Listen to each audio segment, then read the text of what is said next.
Hello and welcome back to the Awakening Philosophy podcast / stream channel where we learn to rediscover philosophy that has been buried for hundreds, thousands of years since the counterattack to the words of Socrates. We have to rediscover what philosophy is. The big distinction that we are learning is philosophy isn't a matter of opinion or perspective. It is true understanding. Using your mind to understand how we understand, what is understandable, what's the difference between understanding and knowing, what's the difference between understanding, knowing, and beliefs and opinions. In other words, what tools do we have at our disposal? What cognitive faculties do we have? And where do we direct those cognitive faculties? And how do we direct them so that we can understand the truth about ourselves, reality, learning, and virtue? Virtue being the excellence or ideal functioning that we have as a soul. The virtue of being a soul. Is it learnable? How do we learn? What is learning? These are the questions that we have, that we are wondering about and attempting to answer in the Meno. So we've had a break at the time of the recording. We've had a break. So we are going to jump back into the Meno and jump in from Angry Anitos's entrance into the dialogue. We've covered a lot about learning, about the dialectic, about a lot of questions about phronesis. What the heck is phronesis, and how can that be above being, and why is that important? Why do the individual virtues they all seem to rest at the level of being, but we don't want the individuals, we want the whole. So how do we go beyond being, which is usually recognized as the that which we remember and that which is knowable? For learning is a kind of remembering that we are. This is what we're discovering in the conversation between Socrates and Meno. We know certain things within our soul because we've experienced them before. We have to remember them. And so education is creating the conditions and learning the skill of remembering what we know. Of course, that's only a preliminary question. What is knowledge? What is knowable? And how do we reawaken our knowingness of truth, reality? Because the real question on the table is, what is virtue? And if virtue requires a harmonious functioning of the whole of the virtues, then perhaps it's beyond knowing. Because the individual virtues have been identified as aspects of the knowable experience. In the ousia experience of mind turning around and knowing itself, it's experienced all at once, of course, outside of time. But back in time, upon reflection, we can recognize aspects of mind knowing itself as ultimate reality. It exists.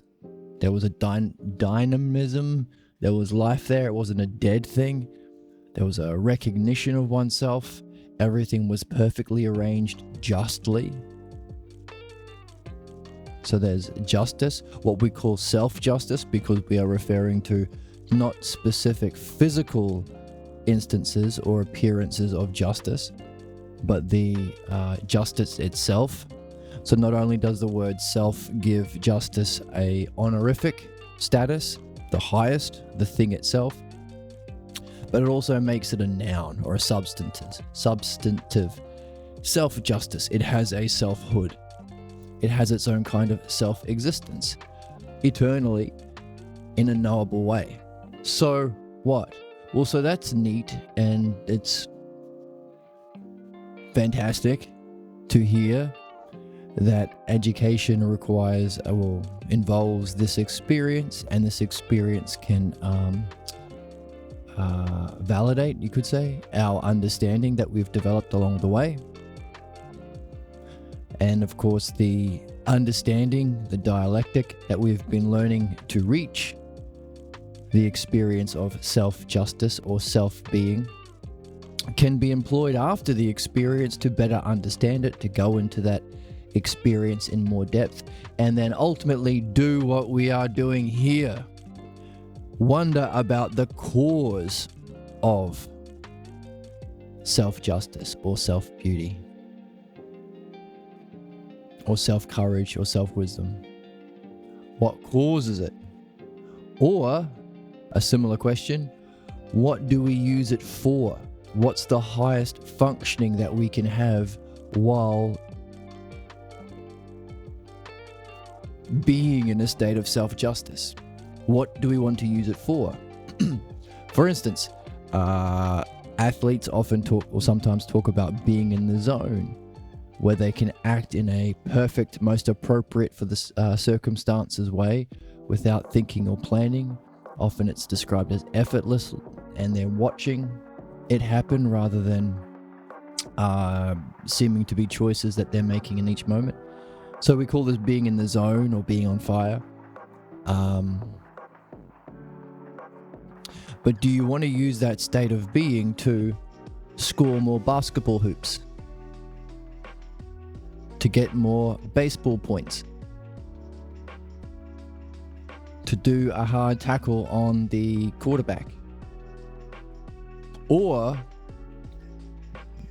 what is the better use of that state of being? Remember, always seeking to do better is, well, one of the criteria for being in this game, for being a philosopher. This isn't about being content with our ignorance, or being okay with our problems, or learning to live with our problems caused by our false belief and ignorance. No, it's about doing better. Can you understand them? Can you understand them sufficiently enough to be free of your problems, so you no longer act in an unjust way towards yourself and others? We need this, otherwise we're not in the game. Similarly, so that's the kind of thing, the purification of what's false. This is what leads us to participate in philosophical midwifery, which is what we read every other day. But similarly, with virtue. You're a pretty good person, everyone says so on your block.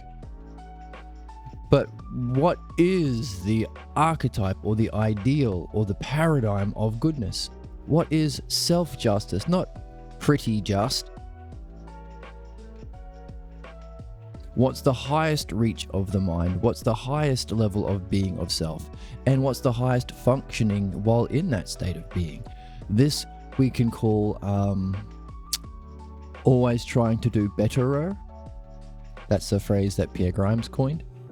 But also, we could recognize this as an aspect of the virtue phronesis, which is interesting because phronesis has been identified as, in the Republic, what the other virtues lead into.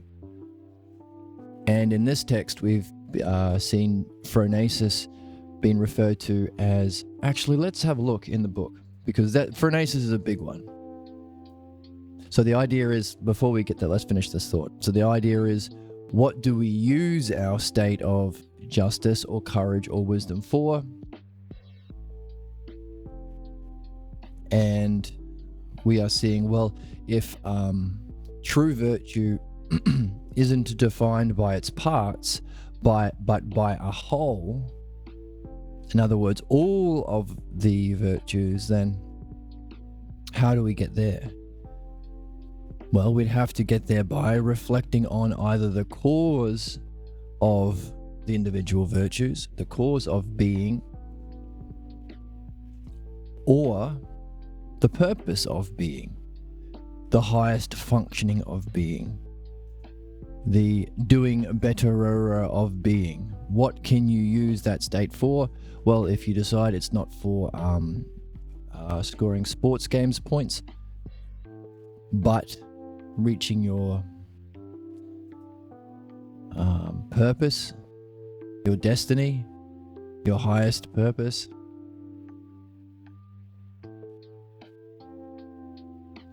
These are the questions that may be the most betterest use of that state of being. What state of being? The state of being where you remember that which is knowable.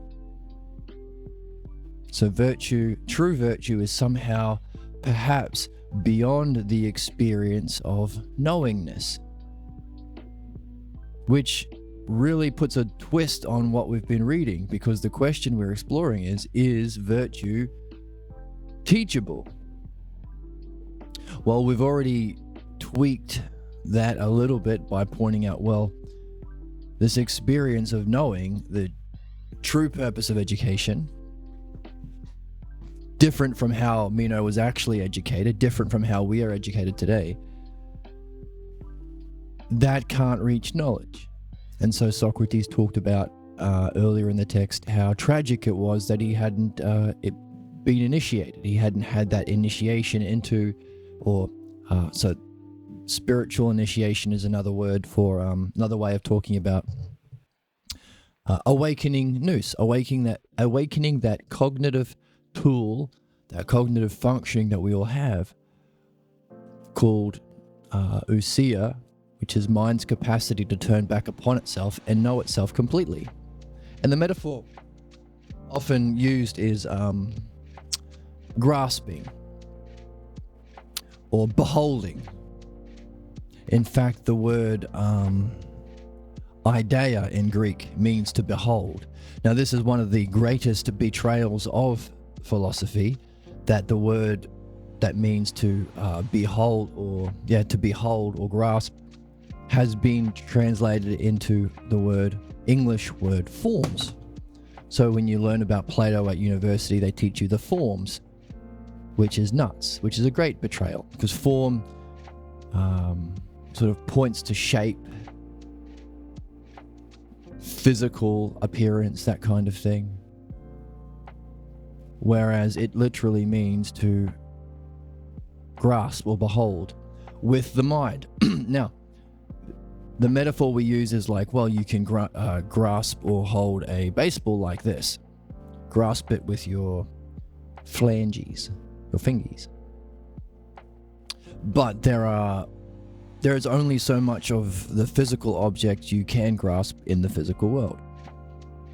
This part can touch this part, but this part of your hand can't touch this part of the baseball.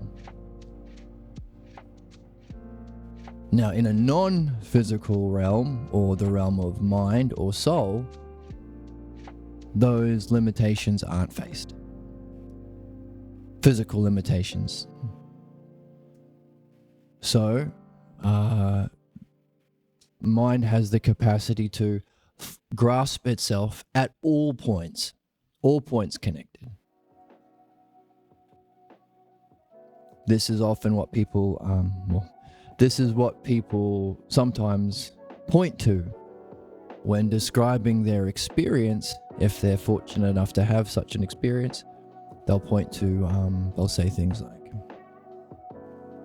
everything was all connected in the most beautiful way, beauty itself, but also in the most necessary and appropriate way, justice.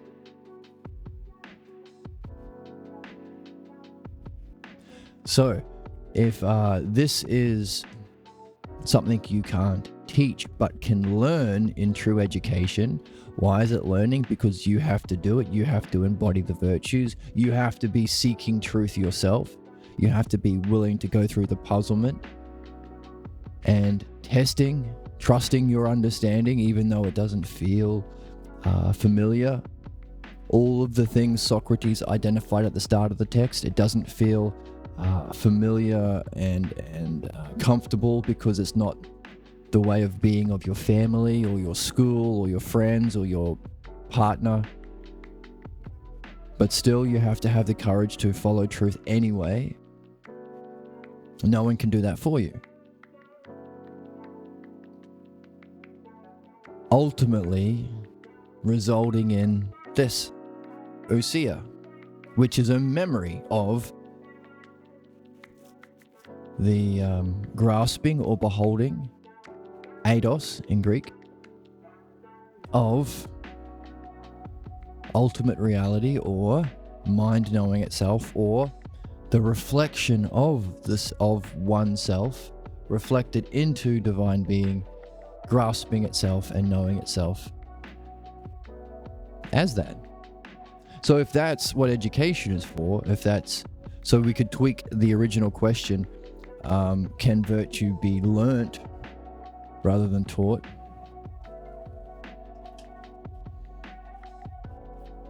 We can fix my mouse. There we go. So to tweak the question, can virtue be learnt, given we have gone through a dialectic question and answer with Socrates? So he's demonstrating something about how to be a good person towards others, because we are becoming betterer ourselves, because we have a new understanding of learning that we have seen for ourselves through seeing the parts, how the parts fit together in the dialectic. This hasn't been like repeating something on a test or giving the teacher the answer the teacher wants to hear so you can get a good grade or any of that stuff, or winning a debate or ratioing someone with followers. No, it's just simply understanding together, step by step, through reasoned reflection. So long as there is somebody who has the art of dialectic, like Socrates, guiding the conversation. So we've already been made better. But if virtue is somehow beyond or greater than, or a greater level of whole above nous or knowledge, then that really throws a spanner in the works. It's our twist.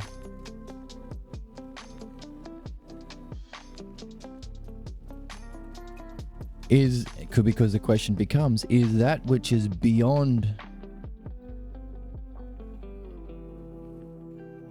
being knowable? Is that which is beyond knowingness or nous knowable in a different kind of way, learnable in a different kind of way? And what is that way?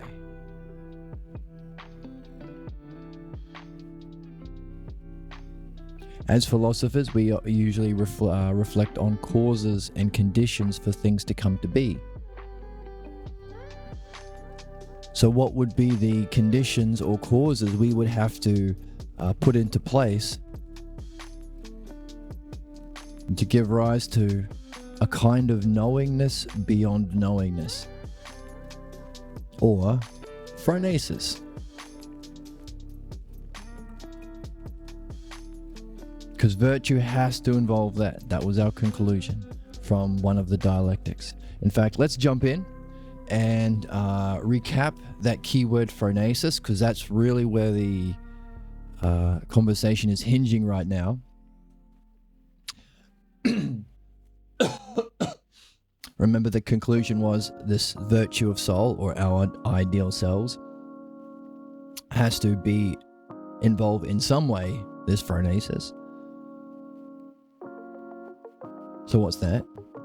So let's recap that, because after that insight and change of direction, we have angry Anitos entering the fray. It doesn't start angry, of course. So we have our, fourth person, because we have Socrates, Meno, and Meno's slave boy.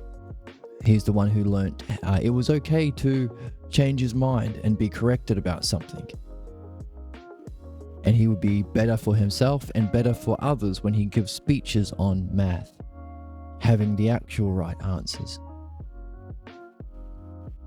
Socrates went out of his way to actually make that point. How many people in our world today, how many friends or family members do you have that can't grow or learn or answer any of these questions, or even walk the journey of wondering about these questions, because they are so concerned with never being wrong?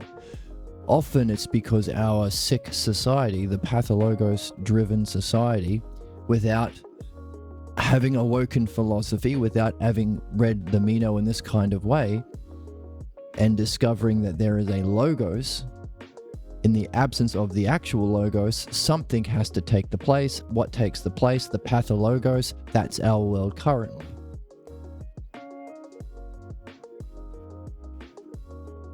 A world driven by the pathologos ignorance that is filling the space of our lack of understanding of the actual logos.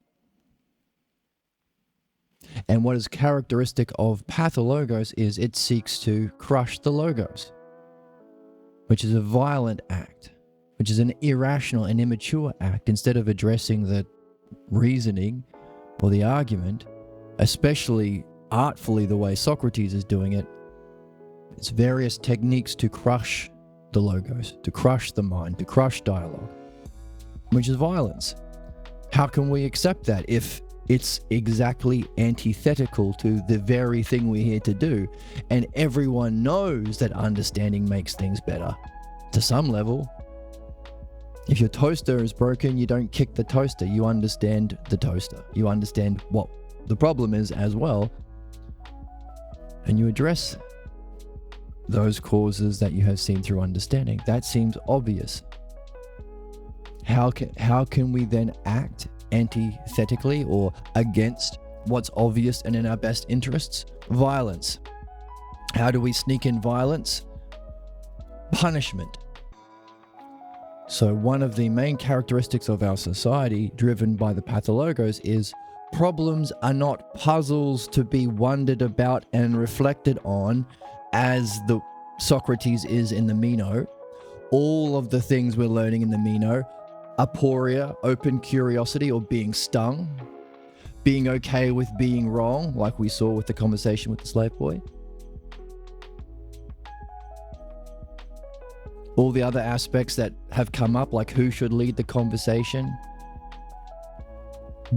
What if some people lie about conclusions that they've made? How to invite people back when they go on tangents. How to avoid personal attacks. So this is the artful use of seeing human problems as puzzles to be reflected on in this way, allowing you to understand and solve the problems so we can actually solve the goddamn problems we've been suffering as a society for hundreds or thousands of years. We can solve it if we choose this option. But also, in the act of solving it, we're learning a skill. We're learning the art or the skill of dialectic, which we seem to be here to learn. And from what we've been reading, seems to be the conditions or causes for facilitating our own enlightenment or knowingness or nous experience. So that's option A, seeing all problems as puzzles to be reflected on in this way. Or option B, the current option we're taking in our pathologos-driven society, problems are excuses to demonize people, make them into enemies, see them as other, and then inflict death or suffering upon that person who has a problem.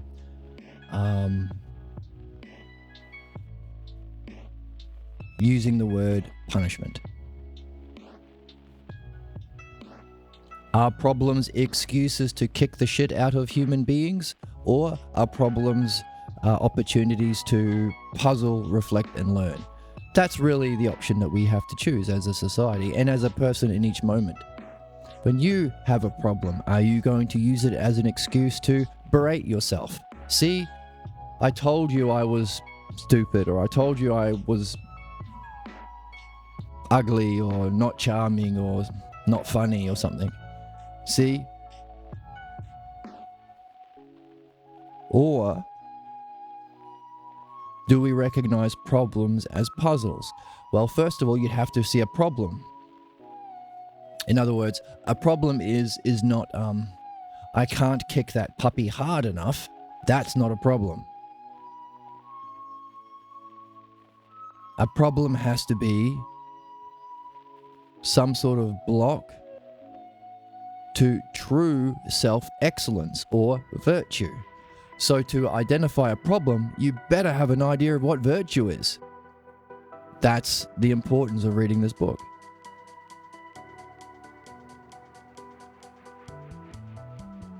So, broadly speaking, the problem is a lack of virtue or self-excellence that can become an object of curiosity, of wonder. You can become stung by it, wonder about it, aporia, of course.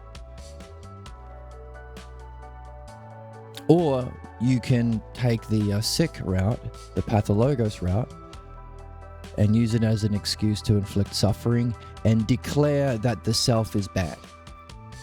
Which again is the exact opposite of what we are discovering, because the self knows knowledge, it knows knowledge by being knowledge, by grasping itself, so its nature is the good. So it is literally false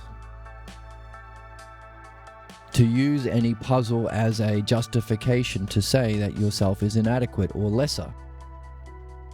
It's objectively wrong, and of course harmful, and it inflicts suffering, and the block continues, and it becomes a self-fulfilling prophecy. It stagnates. It can't reflect up like we are doing. We are moving from reflecting on just things and just people in the physical world, reflecting up what's the cause of that, what's justice itself in the realm of being. And then we're even going beyond that to say, well, hang on a second, what's the whole of that? Or what's the cause of that? Or what's the highest functioning of that? See how it's a kind of ousia that evolves, goes up. This is the true hierarchy. Pathologos, again, without recognizing there is a true hierarchy, a true model, a true logos, and saying, well, maybe there isn't any, maybe all opinions are the same, or maybe there is no truth. This is false, but also creates the conditions for, because we still do recognize that there are levels and that there are models and patterns and blueprints everywhere. So by pretending that there isn't one, that everyone is exactly the same, Hitler is no better than Einstein or Socrates, which is a current belief of our age.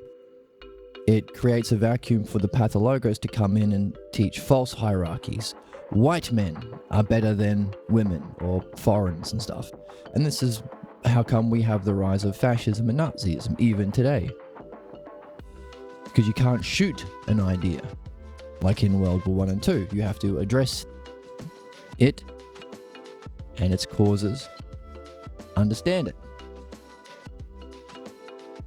Seems obvious when you say it. So, the hierarchy that's introduced in the pathologos has to be one that distorts this true hierarchy of levels of ousia, levels of self-reflection, through dialectic, of course, starting with maybe the physical level, then math, which is kind of halfway between the physical and the intelligible, like the slave boy, but then being, then beyond. Now, in order to justify the violence against self, humanity, and logos, we need the word deserve, which means we need to create a hierarchy where some people are innately bad, which is of course false, but it's a lie, a marketing lie, a manipulative lie, which is the distortion of the true hierarchy. And we find that the Nazis and the fascists, even today at the time of recording, do the same thing. They find the people who are the majority and they lie to them and say, oh no, you're better than everyone else. Here is the hierarchy and you win. Hooray. White males seem to be the group, the physical appearance of the group in power. So the false hierarchies offered to humans in our current society by these liars, grifters, and fascists who are trying to instill violence so they can crush us to play out their pathologos fantasies, puts them at the top because that's who they want to appeal to. Of course, they're not at the top. They're at the top of the bottom. They're not billionaires. Of the people who are the most poor and exploited, white men are better. And then women, and then whatever the racist ideology bullshit is. But it's important to recognize that's what they're doing, and the appeal of it is our soul seeks actual development. And the conditions for that sort of Nazi brain rot is an absence of an understanding of the true hierarchy. So we can say, actually, that's not the hierarchy. You are not better because you are white, or you are better because you're a man, or you're better because you were born on this bit of land, or born into this level of wealth. These are just coincidences of birth. More to do with your soul's development.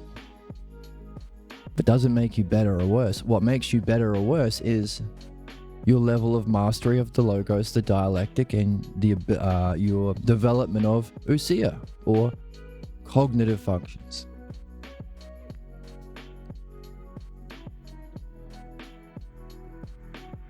And that's where we're at.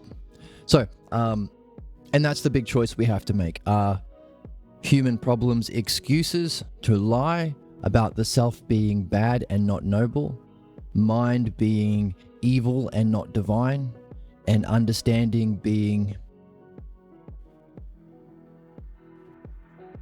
bad and not good?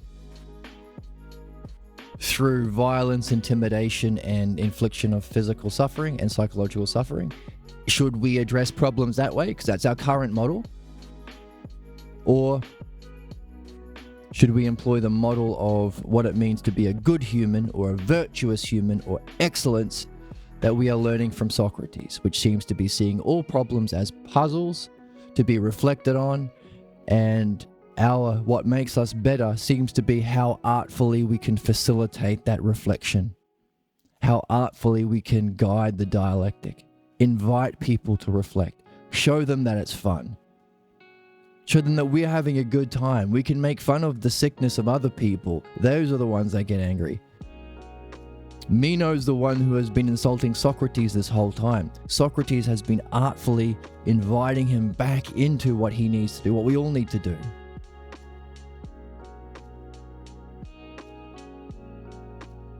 And what we are seeing is, not only is this a kinder, nicer way, removes conflict and suffering, but it's a necessary thing.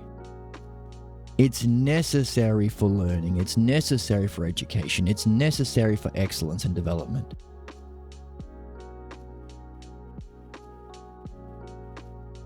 To see it's necessary as well as good and beautiful, that's also the dialectic. That's how we come to make conclusions. That's how we learn. That's how we change our mind, how we should change our mind. But, of course, in that world where problems are used as excuses to inflict suffering by the most ignorant and sadistic, pathologos-driven people, that's our model. That's punishment. Then many people think, well, the worst thing you can ever do is be wrong. Because if you're ever wrong about anything, these sick bastards can use it as an excuse to kick the shit out of me, take my money, put me in jail, take away my children, whatever. Yes, the kind of punishment is never just. It can't be, because it doesn't actually promote the thing that helps learning. So the question is, why are there different punishments? Well, you got to ask, who is the person inflicting the punishment? Why does this person want you to suffer physically, while this person wants you to look at them in the eyes when they beat you or something? Or why does this person torture people in this way and this person in another way? There has to be a reason for it. The reason is, of course, their individual ignorance, the kind of pathologos they have, the kind of false model of excellence that is motivating their soul. So keep in mind, everyone in this dialogue has some idea of what it means to be excellent, what it means to be good. That is motivating them, which is wrong and harmful and stagnating. And the very first thing you have to do is recognize this is not ever, can't ever be a blame game, can't ever be about punishment. Because those things are stupid and wrong and immature and literally block learning. This is the thing we have to avoid the most. And Socrates is avoiding the most. With humor, with grace, with fun, charm, artfulness, tact, inclusion. So we see at this part of the text we're at, Anytos shows up and he's included into the conversation.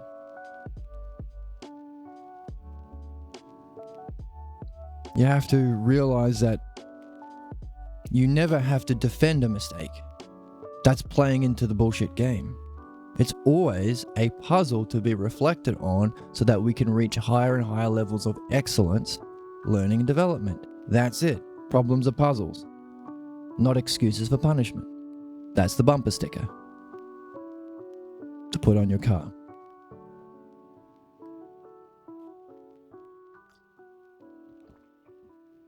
So Socrates had to go out of his way to make that clear, give a demonstration with the slave boy. He was wrong about some math equation. He was okay with being wrong and okay with learning what's true, okay with changing his mind. That was important. Something that Meno might be struggling with because he claims to be stung, but we are wondering whether or not he's meeting the conditions that Socrates outlined for being stung. Puzzled, wondering, at a loss. Notice, in the realm of pathologos and punishment, the goal is to act like a Noah. That's the cosplay. That's the motivating factor behind all of these sickos trying to find excuses for punishment. They think when they are inflicting the punishment, that's what it means to be knowing, because this was the model of knowing when they were young and being punished in a similar way.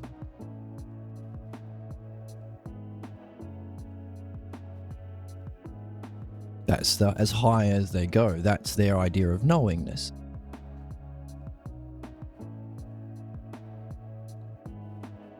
Having all the answers and using all the answers as an excuse to inflict suffering on people who don't have all the answers and have, made a mistake. Of course, it's a lie. They don't have all the answers. They're pretending.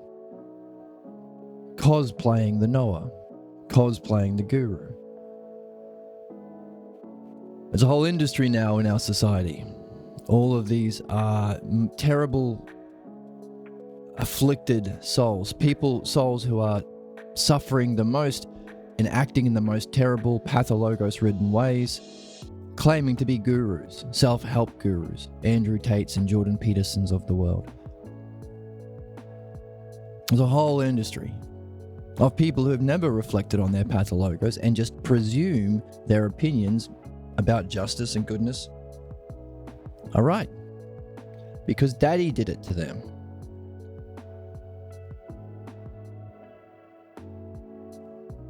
And unless we address that, all we can do is be content with late night talk show comedians making jokes about, I wonder if Donald Trump's father hugged him once, we wouldn't be sending American citizens to concentration camps in El Salvador.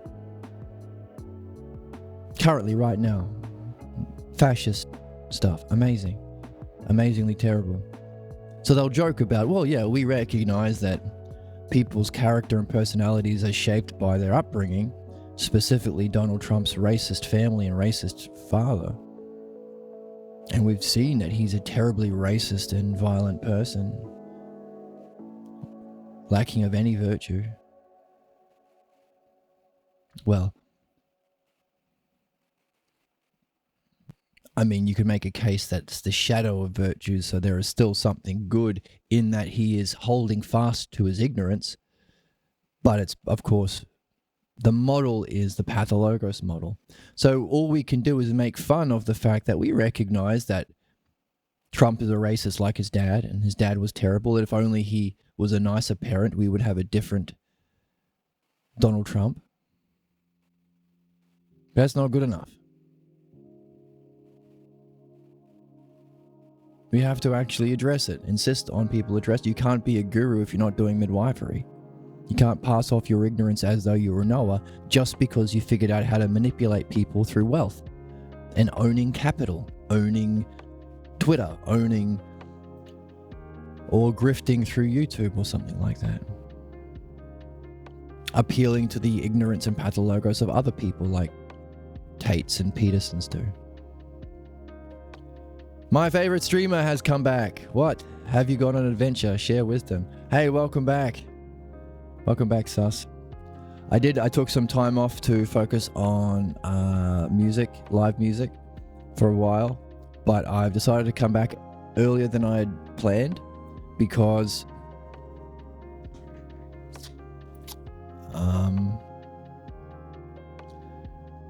it seems important to be doing my best to whatever level I can to share an awareness of the logos and pathologos, to invite people to play the game of choosing to see all problems as puzzles to be reflected on as a way of learning the logos, because without that we're struggling. The pathologos has firmly taken charge. We're facing fascism and the end of civilization, and through late stage capitalism leading into Nazism. So we need to not just have people calling that out, we need to have an understanding of why it has come to pass and what the alternative model is that we can insist upon. Because capitalism, or even democracy, any opinion is equal, is creating the stage for the worst opinions to gain power, because they're just as equal. Not only are they just as equal, it's okay with lying.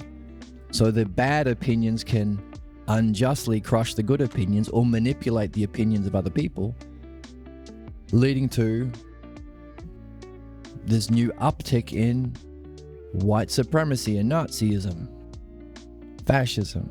So, I wanted to come back a bit early just so I'm doing something, putting something out there. I may not be the one to encourage people to play this fun game of understanding, solving problems, discovering our highest virtue, but maybe you will be. Maybe these words will trigger curiosity and insight in someone like you, who can then go on and, I don't know, influence others. So I'm back a bit earlier than I anticipated because, I don't know, trying my best.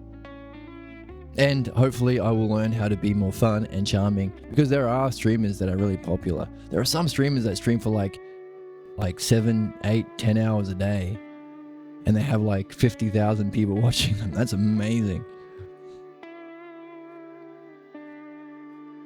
So hopefully I will get better and be like that. But yeah. So I'm back. And I'm also streaming music on Twitch now as well. I took a bigger break from that to play live music, but now I'm going to get back into streaming again. You can follow me on Jed Phoenix Music on Twitch, and we play music. I play guitar and sing, and we talk about philosophy and stuff. Yeah, so that's where we're at. Oh, neat. Yeah, Jed Phoenix Music on Twitch. Can't wait to hear your music. Awesome. And so we're pointing out that this is a simple decision between seeing all problems as an opportunity to puzzle in the way that Socrates is describing. He's characterizing it by being stung like a stingray. You're puzzled. You don't have all the answers. You're in fact at a loss. But you're wondering and you're puzzled and you're curious and you're seeking truth. That is a much more virtuous state than what we currently teach as virtue. Being certain, being closed-minded, pretending you have all the answers, and sending to prison camps people who speak up and point out that you don't. Or prison camps is happening in the American government right now, or a war murder people or do a genocide. Anyone who points out, you're actually not a knower, that's not knowing, you're pretending. There's a genocide happening to people who are saying that. Various ways of silencing the logos so that they can pretend that their pathologos is the logos. Cosplay the guru.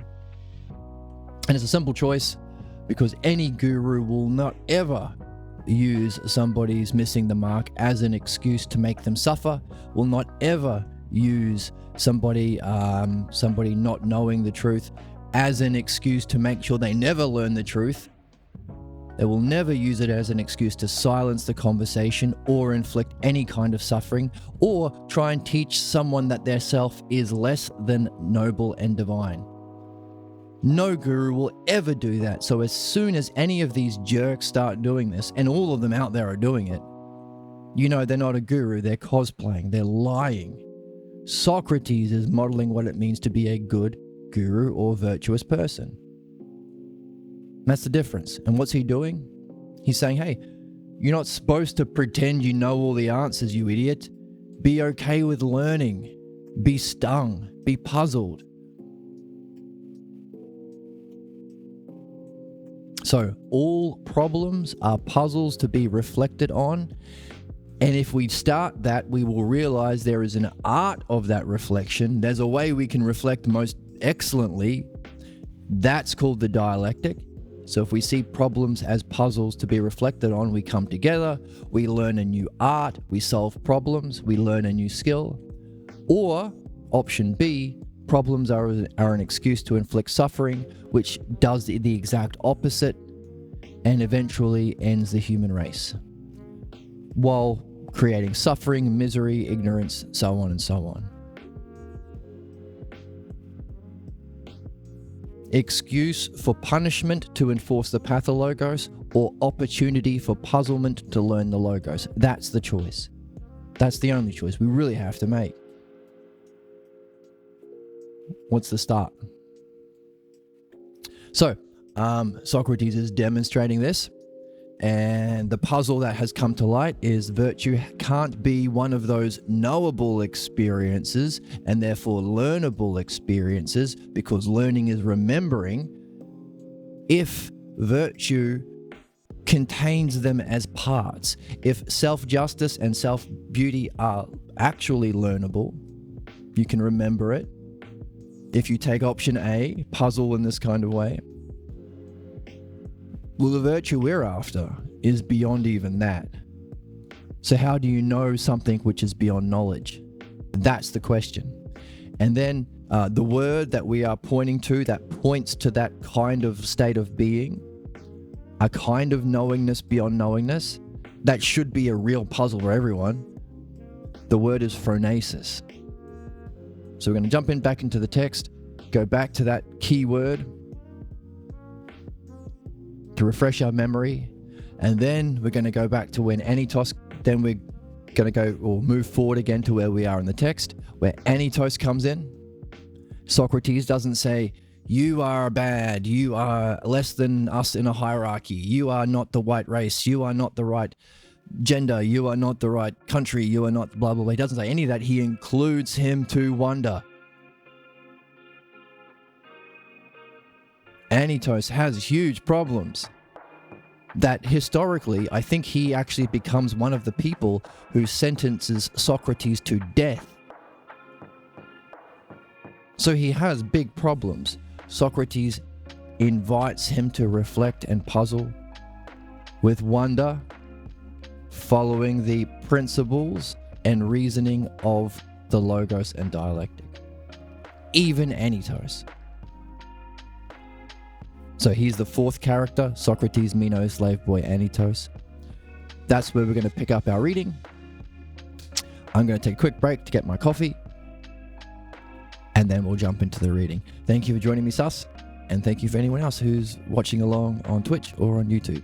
Feel free to join the Discord. You get a notification when we go live, and you can find a free copy of the text with the actual Greek. So we are learning how to read as we go. So that's also a principle. If you take option A, see all problems as puzzles, not only do you gain the ability to solve problems and remove suffering and become better, but the activity of learning to do that provides you with a skill that you can then employ in other areas, like knowing the truth. Similarly, while we are reading the Meno to learn about virtue, learn about education, learn about learning, learn about justice, learn about virtue, learn about phronesis, the activity of reading it itself is teaching us a new skill. We're learning how to read, because reading also involves that openness and curiosity, also involves wonder and being stung, also involves looking for questions and puzzles within the text, also looks for symmetry, also employs the dialectic. Each argument, is there a definition? Is there an example or a demonstration of that definition? Does the definition include its causes and conditions for it to come to be? Definition, demonstration.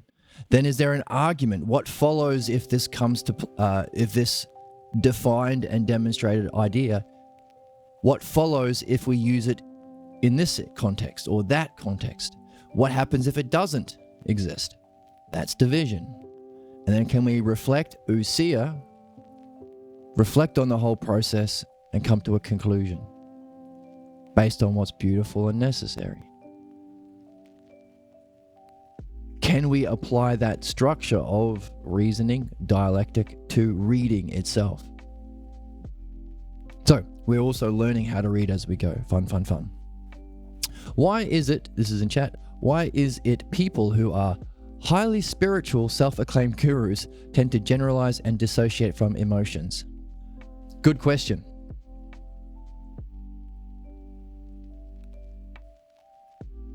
Good question. And preach rather than listen. Good question. Not saying you. Good.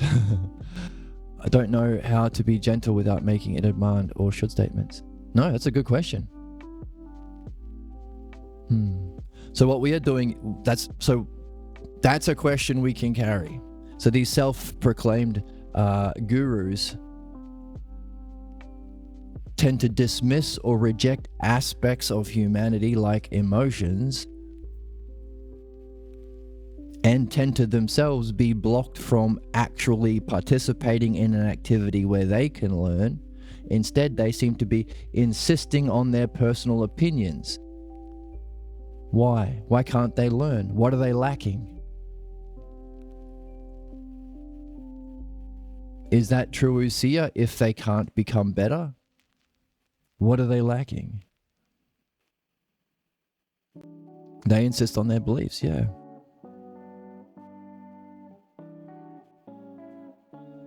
And I think in this book,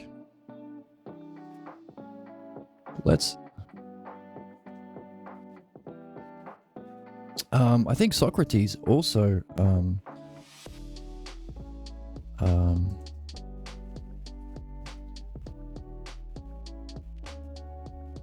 I think Socrates asks this question in the book.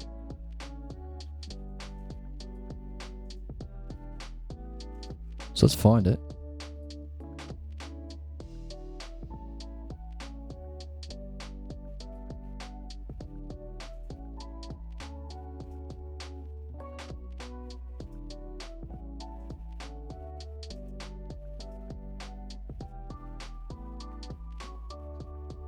I think Socrates mentions in the book, look, Meno, I know you've learned that you've spent a lot of money on school and things, and you think what it means to be wise is to convince others of your beliefs, but I'm not doing that.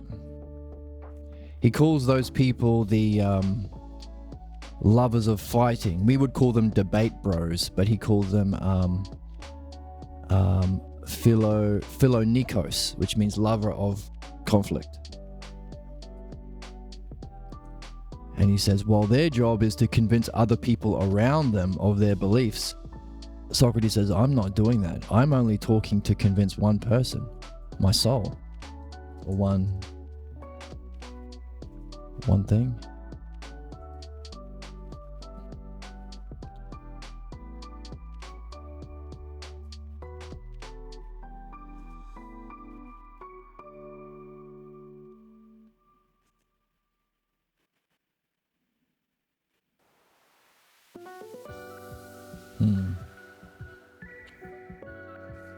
That's what I tend to notice too. They all insist on their beliefs. But it makes me feel sad because I feel as if all feelings are beautiful, even uncomfortable ones, but they reject them. Interesting. What do you mean by reject them? Reject them as in they don't address them in any way? See, that's the human part. This whole conversation, yes, we're following the logos, which is reason, but the art involves recognizing we're human beings.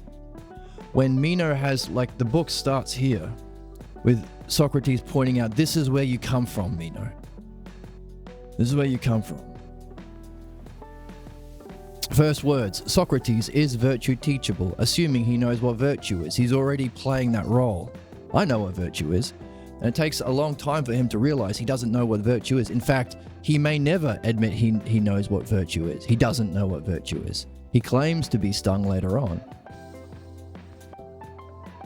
But before Socrates even addresses his question, is virtue teachable, he points out this is where you come from. You're from this town, the city, this culture. This is your partner.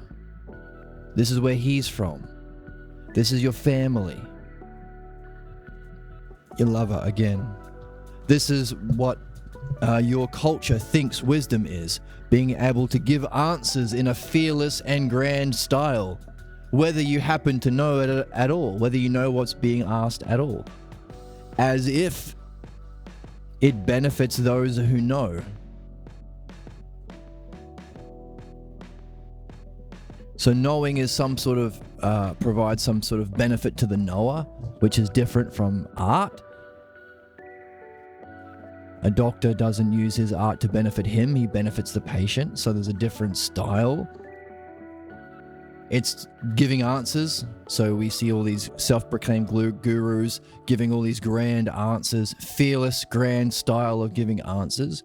But we are learning that, no, you have to remember something you've forgotten. You can't give the answers, because that's just ignorance. They're not answers.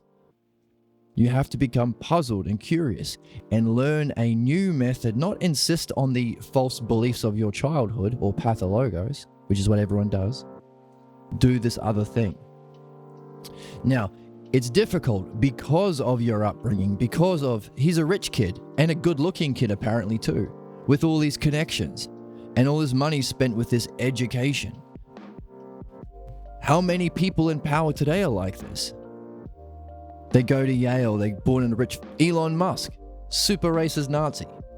Terrible, terrible person doing terrible, terrible things. I mean, his self is not terrible, but his pathologos parasite is. So these are difficulties. And Socrates talks about him also not just doing the dialectic to help us follow reason and conversation to truth, but he also talks about addressing our pathologos. Plato didn't write about it. That's why we have to read this book to fill in what Plato left out. But the point is, the artful use of the dialectic is managing feelings in a way, or what we call states of mind. Are you open and receptive? Because that's a state of mind or a feeling state. Or are you closed and certain? That's a different one. Now the virtues require, like for example, the courage, the virtue of courage. Follow the logos despite your state of mind. Whether you're in pleasure or pain or fear or desire, can you still trust the logos and follow the logos? That's courage. It's a habit and a discipline. It takes work. Until it doesn't. Until you make that, or until you have sufficiently created the conditions for a remembering of the truth, and then it's effortless because it's obvious that the states of mind that you are in do not reflect the ultimate states of mind or the logos at all times, especially when it's the pathologos state of mind trying to get you to undermine your conclusions. It's called low vibrations or sin. I'm like, lol, not in a mean way. Yeah, so this game of using words to vilify things that people don't understand or vilify things that challenge their ignorance, that's the game.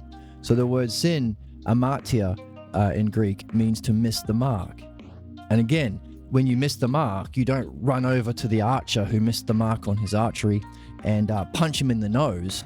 That's terrible.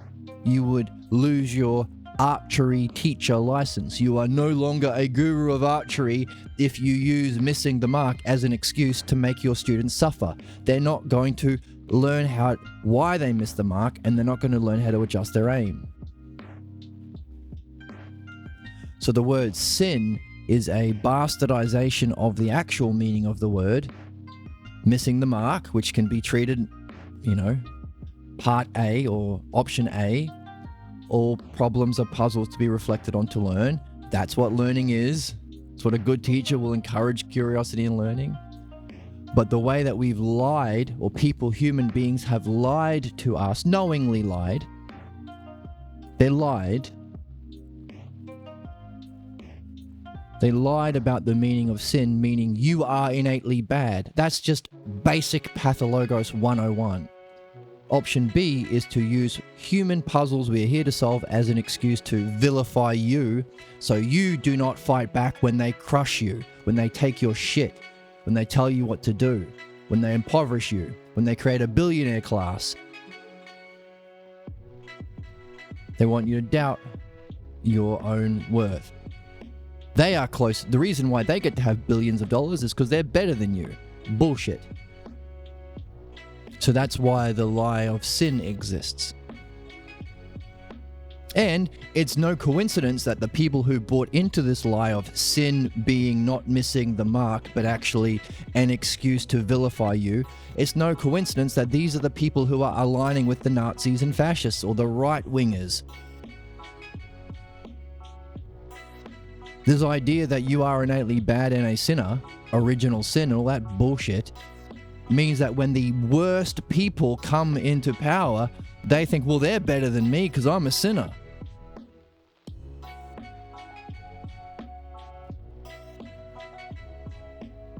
Fascists target the people who have already been convinced that they are no good and they can't think. So no understanding, belief. Religious people. You're not noble and divine, you are innately evil and bad and have original sin. Religious people.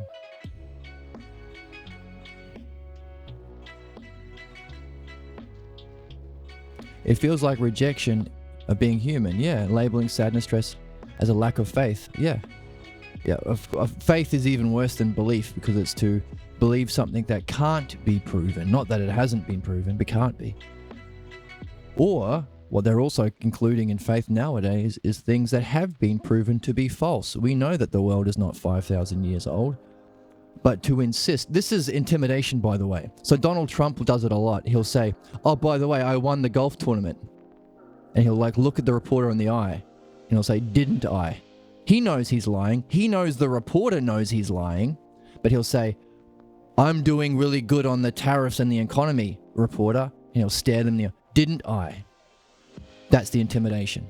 They want you to lie about self and reality and accept their lie, the ultimate lie, that they are knowing and good and should be leaders.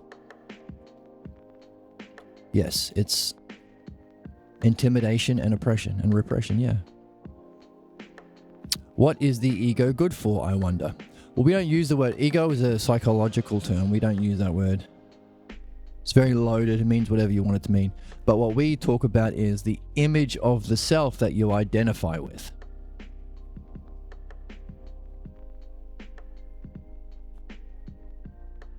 Because as we are seeing that, well, the true nature of ourself is beyond images. It's beyond opinions. You can't have an opinion of the self. It's literally beyond opinion.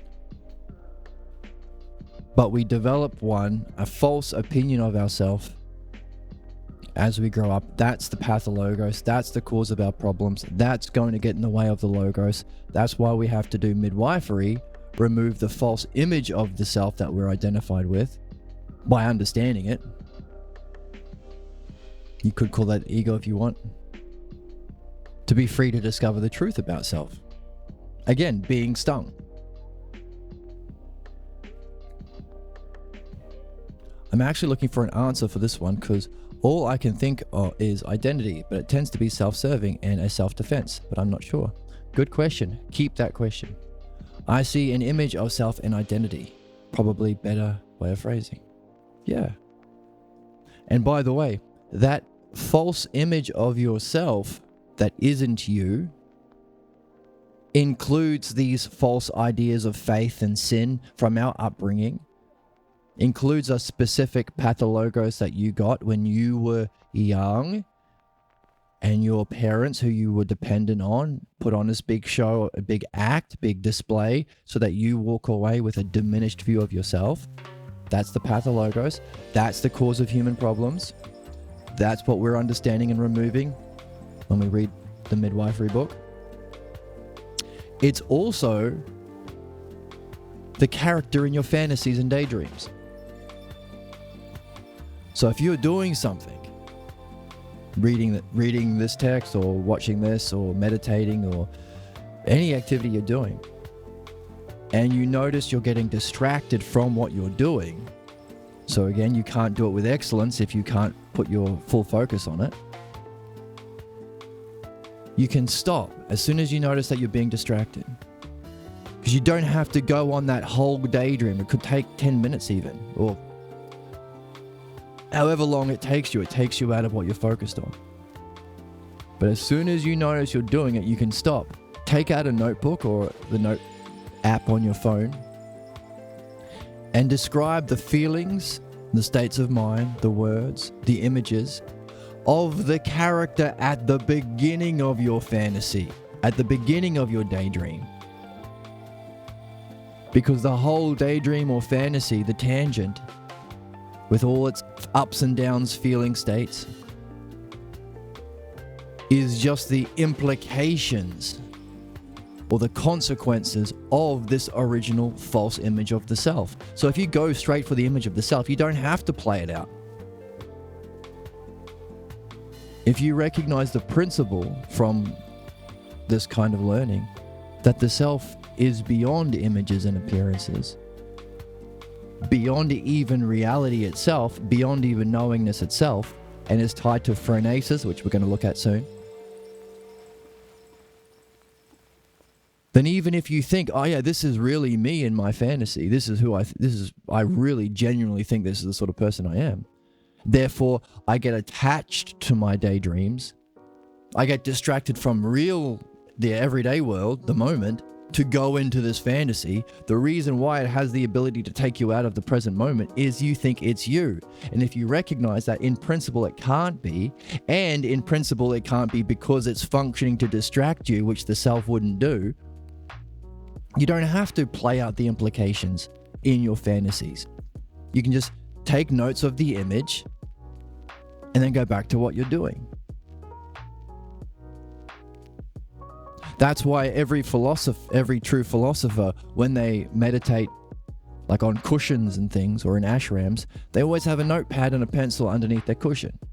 And you'll see them meditating, counting their breath, or doing a dialectic, or wondering about one of these like a philosopher will still be doing philosophy even though he might be sitting in a Buddhist mat, on a Buddhist mat in an ashram, because they're nice places. They recognize that they're here to be quiet and reflect in some way. Sometimes they give you rice. But they're doing the paradigm or model of meditation, which is the dialectic, but will involve fantasies or tangents, which is why you'll see them, if you're watching, they'll pull out their book and they'll take some, I had this thought, this image of myself, and they put it away and go back. Dreams work in conjunction with those tangents and daydreams, because dreams will give you more content and clues about the nature of that false image that was distracting you, to help you solve its puzzle. Remember, side A, option A, all problems, even the cause of problems, your false belief about what you are, is a puzzle to be reflected on in order to learn the dialectic.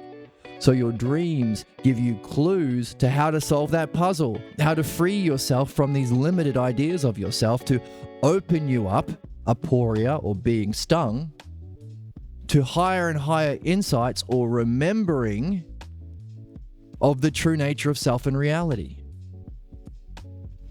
Until you do remember the true nature of self and reality, and then you're led to the question we have in the text: what's beyond that, or what's having that memory, or how do we use that memory of truth, insight? How do we use it in the highest possible way? That's what Socrates has been directing us to wonder about when he brings up the idea of phronesis.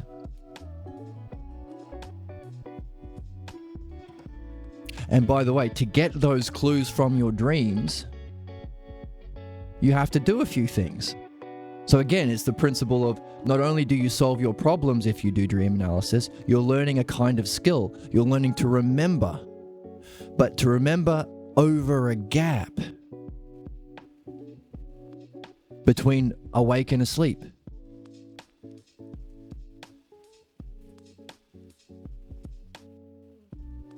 Kind of like remembering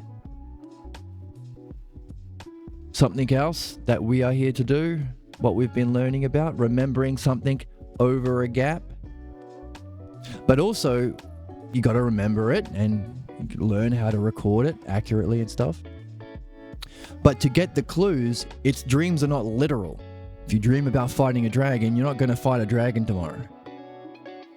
You might fight someone whose character could be represented as a dragon for you. So to unpack the meaning of our dreams, that are messages and clues to help us understand our false images of ourselves that block us, that come to and therefore function as a psychic parasite. They take away your psychic time and energy. So those are your daydreams and fantasies. Dreams work in conjunction with your daydreams and fantasies. But in order to unpack that, you have to learn how to remember over a gap, but also how to reflect on it. Ousia, there's our ousia, higher and higher levels of ousia, remember? But you have to reflect on it in a certain way. That's the dialectic. The method or the model or structure of dream analysis is the dialectic. It's the dialectic in a very, very beautiful way. It's amazing. The symmetry, like each of the parts of dream analysis follow the dialectic, but each of the main sections follow the dialectic. Each level, there is a conclusion that the subject has to reach. They have to reach a new level of ousia before they can go to the next stage, which is just the next stage of a dialectic. And within that stage is the dialectic. It's so beautiful if you can see the logos. It's like symmetry upon symmetry, but meaningful, because the high degree of symmetry within dream analysis, dreams, daydreams, human problems is beautiful to see, but shows that there has to be some sort of intelligence creating that symmetry. Symmetry and order. Structure, symmetry, order, and information. These are signs of an intelligence. Something has to be providing this information. Something has to be structuring it and ordering it. And something has to be ordering it in brief forms so that even if you only remember one scene out of 50 in your dream, the whole will be contained within the part. That will be enough to get the message. So profoundly intelligent and artful is the aspect of mind self-reality that creates our dreams. We call it the dream master. But also, it is the most beneficial thing. It's the most beneficial use of intelligence. So through dream analysis and philosophical midwifery, along with reading this book, because you have to be trying to read Socrates in order to recognize a problem, because a problem isn't I'm not earning enough money, it's I have a problem mastering this text. So you have to have your nose in Socrates, because he is teaching us about the Logos. So you have to be actively reading something that is fun. It's fun. This is fun. But communicates the Logos. You have to have some familiarity with midwifery to know that there is a process of uncovering that false image of the self, removing it, freeing us from that psychic parasite and the dangers and the injustice that follows. So, philosophy, midwifery, and dream analysis. And then if you do that, without having to believe anyone, you will see for yourself, through understanding and experience and testing the implications of that experience, actually seeing if your life is better now, if that block is no longer there now, if you can read that section now. You are seeing for yourself, so it's a learning and not teaching, that there is a profound intelligence that's constantly communicating to you and for your benefit. And by seeing that benefit aspect of it, you can see that the highest use of intelligence, even the most profound intelligence, is to benefit you, to benefit your soul, to help you discover your path of Logos and better master the Logos. That's intelligence and benefit together. Now, that should be an object of wonder and curiosity, something to get stung about.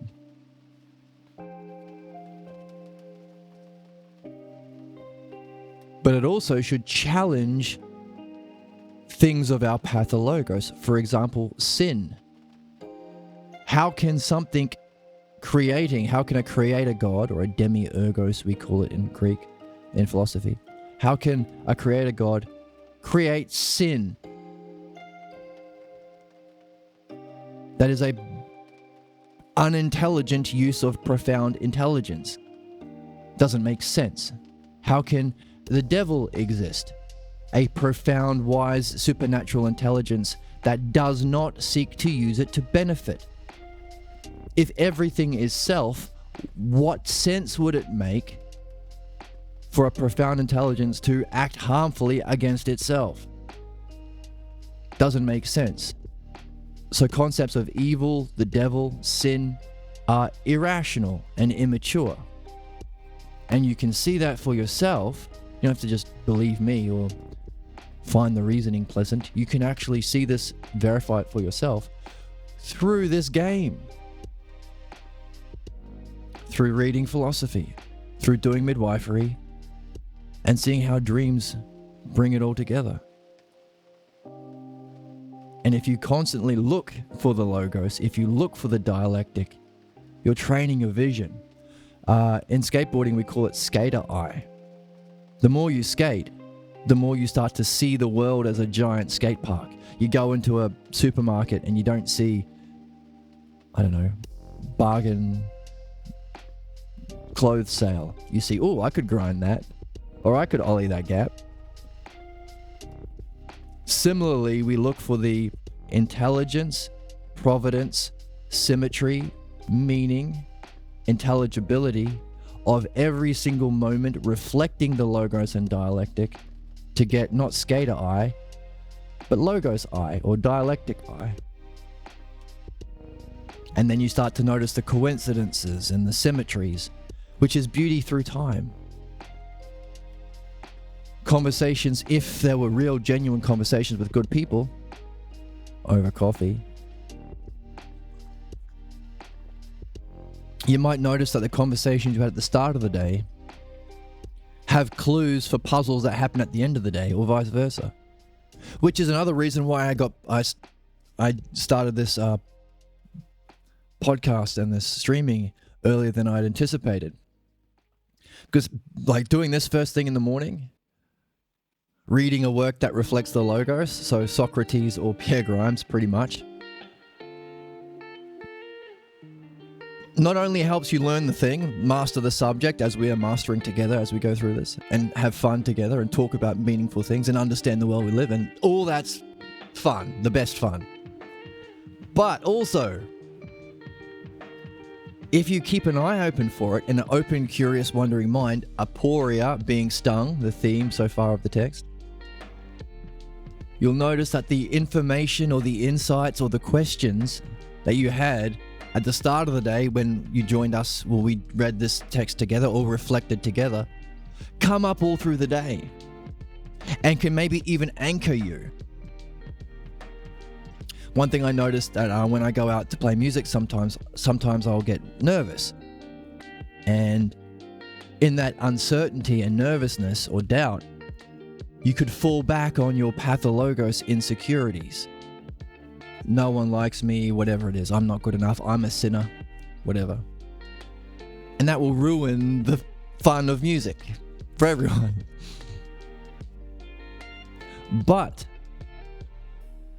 if you have other questions you're carrying with you, they can be your high jump mat. What do they call those high jump mats that are really soft and it's fun to jump into them and fluff? Like a landing pad. So when you fall from whatever you're doing, instead of going on that tangent, that fantasy, spending the next 20 minutes fantasizing about the implications of your false idea of yourself, your false ego or your pathologos, which will make you feel bad, less receptive to the logos, doubt, feel like you have to try harder, which gets in the way of the natural, effortless unfolding of the self-logos, which you really are, or how you really function. Instead of that, you can fall back on the question. Oh, what question was I carrying from this morning? Oh yeah, this question about sin, or this question about the ego, or the question about being certain compared to being curious and stung, and how one is these fake guru charlatans and one is more like Socrates and more like the state of mind, the feeling state we get into when we have fun on this channel. Any of these questions work. You can fall into that, and hopefully that will make you wonder and wonder about something rather than be certain about how bad you are. So now you're open and receptive and wondering, which creates the conditions for you to get back into that state of excellence. Now, when you do get back into that state of excellence, it helps to understand it and have a language to say, oh yeah, that's a good feeling state. That's a good state of mind. And I understand it. And I can put a word on it. And I know how it functions. Because this is the word phronesis that Socrates gave in the Meno. And we've been reading it together. And we see how it functions.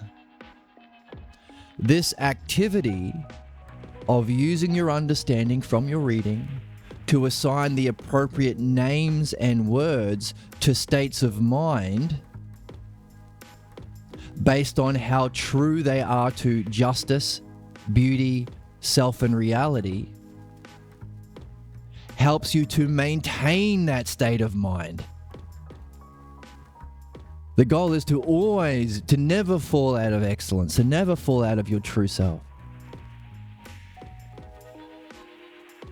So that's one of the many important things of reading and learning this language. For example, sin. Whenever you miss the mark, if that's your logos, if that's your word, sin, then you are putting yourself into a negative state of mind. I missed the mark not because I'm the ultimate divine noble self here to solve puzzles and learn the activity of solving puzzles. No. It's because I'm a sinner. Because I'm a woman, or I'm not Jesus or something. Which will put you into that negative state of mind, which is a way of maintaining that sickness or sad state of being. However, in the positive, if you are learning this language and you recognize, no, the word is not sin, that's a lie, a knowing lie that we should not allow or tolerate. The word is amartia. We miss the mark, which is the fun part of archery. You don't practice archery because you know you're going to hit the bullseye every time. That would be boring. It's fun to miss the mark and wonder and talk and reflect and learn and get better, always seeking betterer. That's the significance of logos. And when you're doing it in the positive, you're putting the right names and words on those states of mind relative to actual virtue, actual truth, actual phronesis. It helps to maintain that state of mind. And that activity is one of the 4 virtues. That's how Socrates describes the virtue of wisdom in the Republic. Isn't it interesting? Wisdom as a virtue is some sort of protecting and maintaining activity to do with using words to identify states of mind relative to truth, beauty, self-justice, and the oneself. Isn't that interesting? That's what wisdom is defined as in the Republic.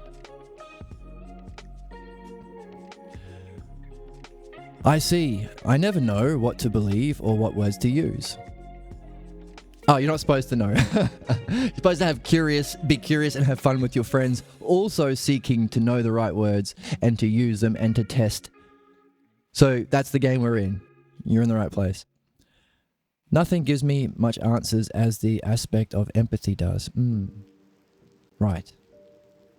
So that's a nice word we can put on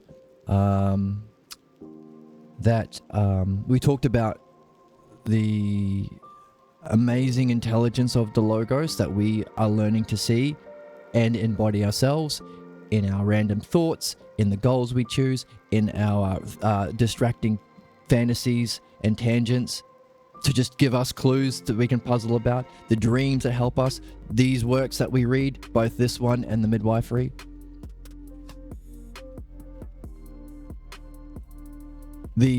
That profound intelligence that seeks to care for us in the most profound way at each moment, we could maybe call that the archetype or the highest model of empathy, a desire to use that intelligence in that way that benefits your subject. Notice, corruption is the opposite. Notice that Trump and Elon and those guys are not interested in benefiting their subjects, only benefiting themselves. If you were a doctor, you would lose your license or go to prison or something. Or pay a fine, maybe. Because that's corruption. No empathy. They're not using their art, and they don't have a desire to use their art and skill to benefit the soul of others. But yeah, that's what we're doing here. We're following the logos. We're learning the logos. And logos has a lot of meanings, but including words. I don't ever know who I am or what. Good place to be. So you are stung, you might say. You don't know, and you're aware that you don't know. And maybe you're even happy that you don't know, because if you know that you don't know something, you can go on a fun quest together with like-minded people on this channel to discover what the self is. Do people want to be certain and right for control's sake? It's a good question. Good question. So we know that there are kind of 2 expressions of this. We see that in this book here, Meno, despite being ignorant, wants to lead the conversation. He keeps insisting, this is our conversation, Socrates. It's whether or not virtue can be taught. And Socrates is saying, hang on there, son. We better define what virtue is before we ask about its qualities. So time and time again, Meno wants to arrest control of the dialectic. There has to be a captain. When you go into the doctor's office, your opinions aren't equally valid as the doctor's. You aren't asking the questions. You pay money to follow the questions of the doctor because you think, or there's a reason to believe that you will be benefited if you do. So there's that kind of, I wouldn't call it control, but leadership and mastery that we have to acknowledge. There has to be someone flying the plane, so to speak. But we use flying planes and medicine as analogies because they're things we can see with our physical senses to understand the actual higher art, which is benefiting the soul. But of course, we have the shadow or distortion of what that true mastery of art and the dialectic is. The cosplayers, or the bullshit artists, or the pretenders, the self-appointed gurus you mentioned. Yeah, they seek control in order to defend their ignorance. So right now, Trump and Elon Musk are sending people to concentration camps in El Salvador. They are genociding a group of Palestinian people. Terrible, the worst things you can do to maintain control of their lies. Now we would want to ask the question, why? Who taught them this way of being? Because they weren't born doing this. In the Republic, Socrates talks about we are bound to shadows on the wall of a cave, but not from birth, from childhood. In other words, who was their model of what it means to be caring, loving, intelligent? Their parents. How can they discover that they are following a false model? How can they learn to tell the truth and address them, to give the problem back? And how can we use that freedom and openness to pursue the truth? That's what we're doing here. Oh, thanks for joining me and having questions. That's great. I hope I haven't answered any of them. I hope I've just made your questions fatter and more juicier. Because the whole point is to develop questions and nurture them and build on them, or maybe polish them up like a laser beam, like get every word perfect, so you can carry it over and over. This is a mantra. A genuine question about the truth of self and reality, which is good ones that you have here, that you can keep in mind at all times, even while you're doing something else. Allow the self logos. Like, you notice when you're jogging or you're playing sport, or sometimes something else takes over and it's like you're watching it happen. Earlier today we talked about being in the zone in sport, or being on fire, where it's like you're effortlessly doing it, or more like you're watching it happen. Let that take control while you use your dianoia mind, or your understanding mind, your thinking mind, to not to contemplate your pathologos, but to contemplate this question, this big juicy fat question. That's a mantra. You can repeat it in your mind. You can even repeat it out loud if you've got interesting friends who like to also wonder, also nurture questions, also gain insight, also develop. So carry that question. So what do you got? A mantra or a repeated question about something that's true and knowable that you can repeat. So sustained, focused attention on it. Genuine, sustained, focused attention over time, no matter what you're doing. Formally, these are the conditions for meditation.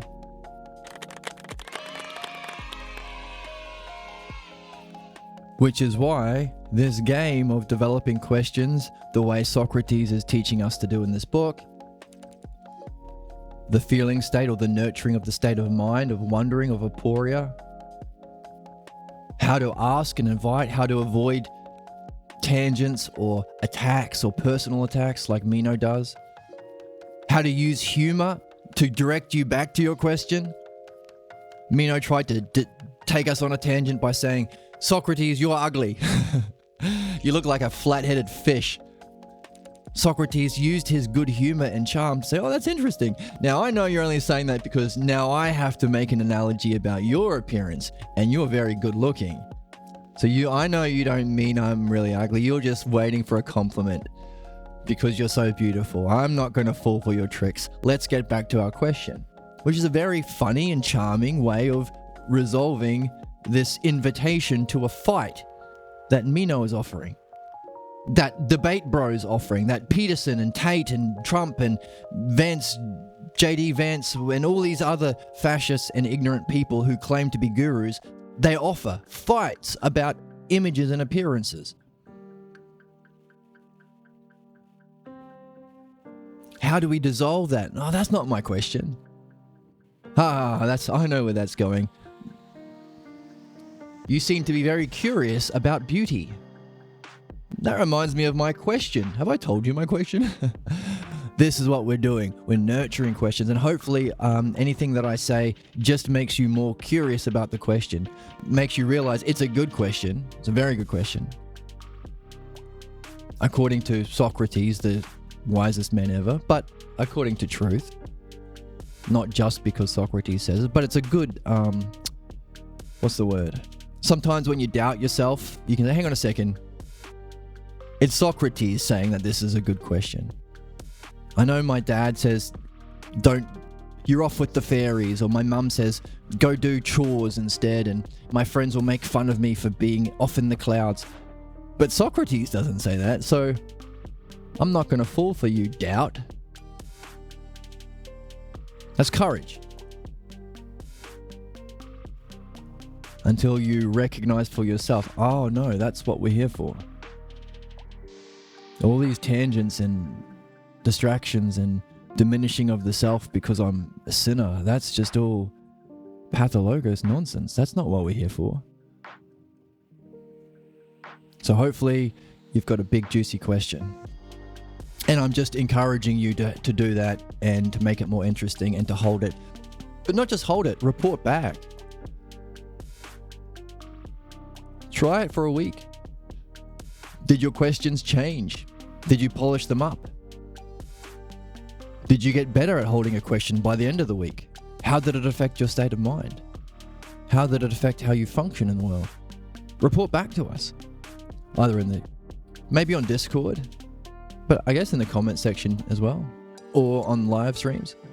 But yeah, jump in the Discord, because we are all walking that same path together. You're not alone. You're not on a solo quest in this game. I come in all the time to asking people a million questions. Why? How come? Good. Good. Build to the peak, the self question you have. What's the question that most speaks to your soul? What do you really want to know? And find people who you can ask. And the more that you've practiced this mantra or repeating it to yourself and your friends, the better you can get at asking it. To the point where you've got it down to like a few words, a nice clean sentence. Because maybe you've asked a few people and they've given you like trick answers like, how can I know the self? And they'll say, easily. That is one, or with great wonder.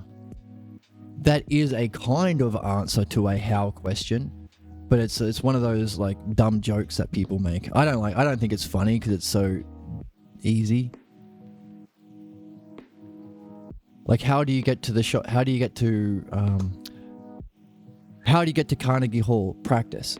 Yes, that is a answer to a how question, but I'm asking for directions. Now, if you have that, you might realize, okay, I'm not going to ask how in my question. I'm going to ask more specifically. So when you come across people who claim to know stuff, you've got this question as a laser beam that you can, and only you can determine whether it's been. They can say, well, I've answered your question. Then hang on a second, you don't get to decide. Is my question? It's either answered and it explodes into a billion pieces, or it's not answered and I'm not satisfied. I'll ask someone else. Now we can wonder how much and how often Socrates is doing that, because when he reaches the The idea of being stung. If I can find, okay, I'm not gonna. When Socrates talks about being stung, he says this. Oops.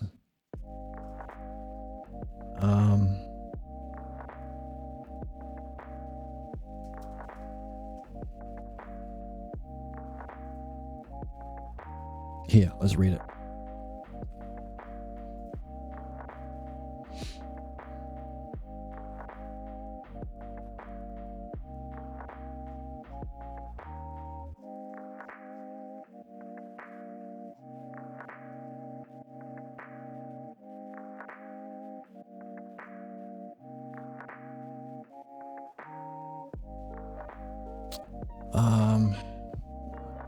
What's a word he used so I can word search it?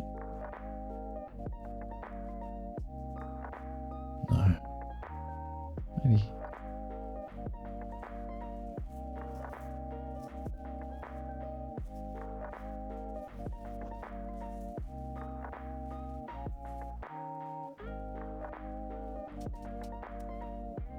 Here we go.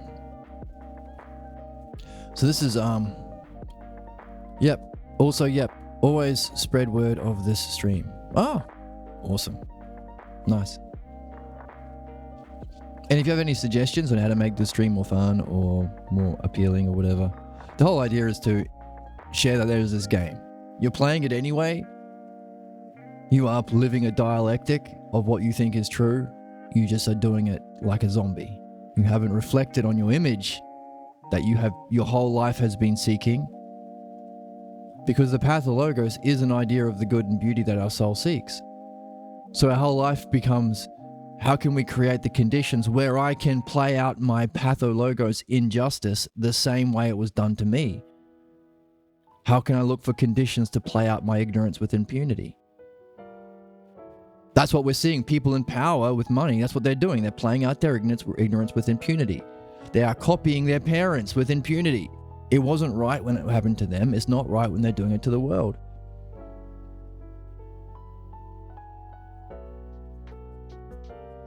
So you're in the game. What we're saying is, hey, if you recognize that, don't beat yourself up for being wrong. That's part of why you're here. Become curious about your problem.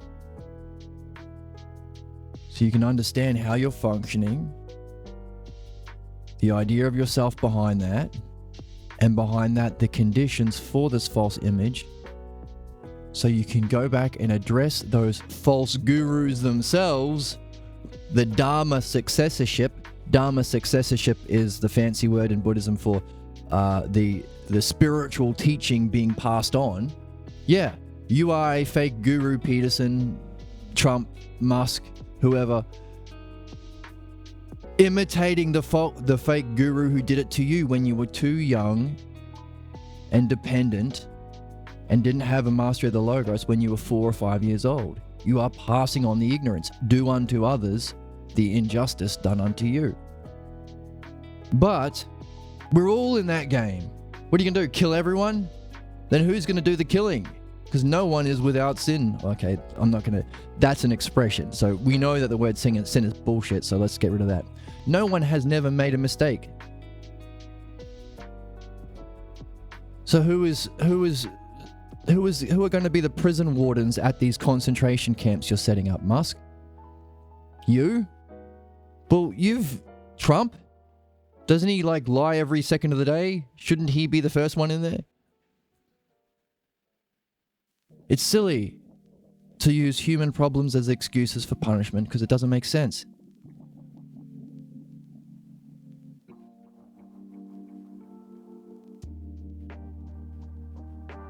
So instead,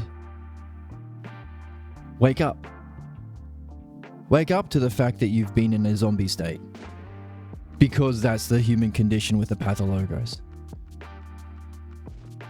Use it as an exciting encouragement to join this game of wonder and curiosity as we learn to master language, logos, thinking.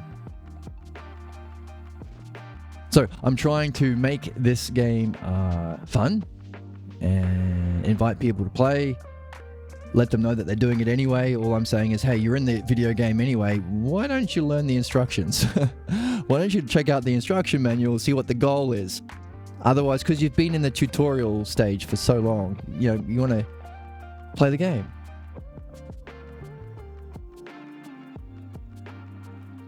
I have no idea. I think whatever streamers think are best is the best way. Comfortable, and so long as they're comfortable and it's not too much of a demand, whatever makes them feel more authentic and true. Yeah, I think that's right too. I like that. Makes them feel more authentic and true to themselves. Yeah. I think that's a good principle. I like that too. Expectations and demands, I think, are hard and a lot to remember. I'm simple, but I think your streams are awesome. Oh, thanks, man. Oh, I don't know if you're a man. Thanks. Bro, dude, chum. Thanks. Chatter. How about that? Thanks, chat. Now I sound like a real streamer. So here he is saying, okay, so when Socrates, we're on page 15, Socrates has let Meno know that he hasn't learned how to define anything. The dialectic involves giving a definition as the first stage. He can't give a definition of virtue. He can't give a definition of anything. His education hasn't involved how to think, how to define anything. Like our current education. So our current society is in the tradition of Meno at the moment. But by page 15, he has given demonstrations and definitions of the dialectic. So he's given definitions, demonstrations, and he's used it, division. Remember there are 4 stages? Def, dem, div, conc. Definition. We've had a few different conversations with Socrates where he's defined an idea. He's demonstrated this is how it functions. Division. This is how it functions, therefore, in different instances, in particular the example that we're looking at for our argument. And from that, we can reflect and synthesize that those divisions into a synthesis that we can then apply back to the top, so it turns upon itself to understand that defined idea in a new way. That last step is conclusion. Def, dem, div, conc. Socrates has given this, defined it, and demonstrated it. And demonstrated in different arguments. Those are the 3. So he's doing it while teaching it. It's amazing. That's the symmetry we're looking for. That makes it fun and beautiful. And we want to see it in all reality, not just in the text, but learning to read, learning to look for the dialectic structure within texts, to look for puzzles, carry questions, create hypotheses. That's learning to read. But it's also learning to see the logos, which exists everywhere in each moment, a state of being we can carry, which might be tied to virtue in some way. So he's given that definition and demonstration and division, and his conclusion is, now you do it. Socrates says to Meno, now answer again from the start. What do you and your companion, I guess the slave boy here, claim virtue to be?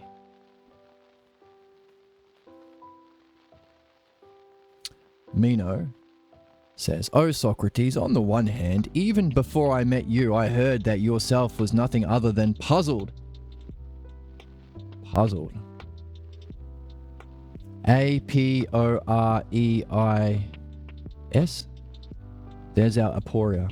And you make others puzzled. And now, as you indeed appear to me, you are also bewitching and drugging and completely enchanting me, so that I have become filled full of perplexity. So a bit of a twist. He talked about being puzzled.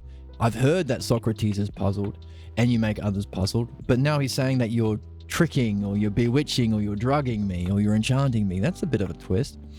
So that I have become full of perplexity. Is he? How curious and perplexed is he? How aporia or stung is he? If he's making all these declarative statements about things he doesn't know. Am I allowed to make a joke? You seem, both in your appearance and every other way, to me so very much so like the flat-headed stingray of the sea. You are a big flathead.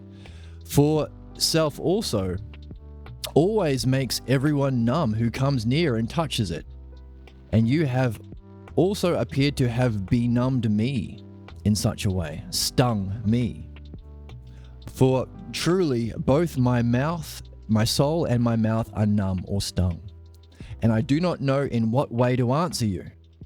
Even though I have spoken countless times, I've gone on so many podcasts to talk about virtue. I've been a member of the Trump administration a bunch of times. I've passed laws based on how to live virtuously. I've spoken so many times in front of so many people, and I think they're very, very good speeches. At least they appear to me to be very good.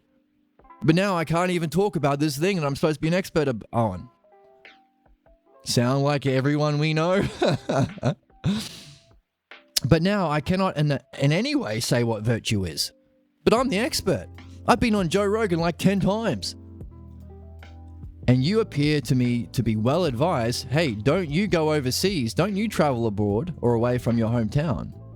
Because if you did that, humiliated the ego of knowers like me, thought leaders, alpha pill podcast bros, prove that we are ignorant about what we claim to be gurus on, then you will be quickly driven out as a sorcerer. So an insult, a threat.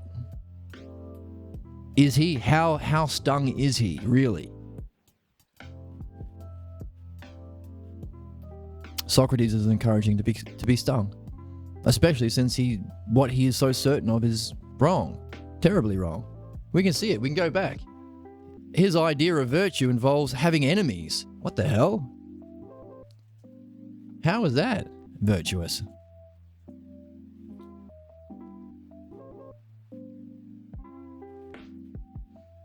So after Socrates says, I haven't met anyone who knows what virtue is, but maybe you're the first one, I doubt it.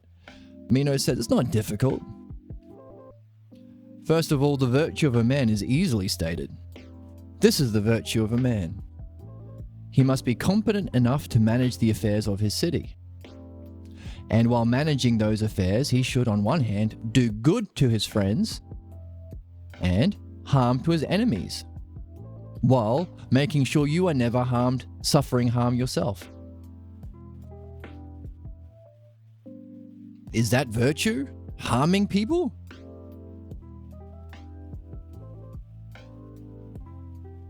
By the way, if you are driven by your pathologos because you haven't gone through philosophical midwifery, what's an enemy to the pathologos? Logos, reason, goodness, truth, discussion, dialogue, dialectic, everything good is seen as an enemy to the pathologos.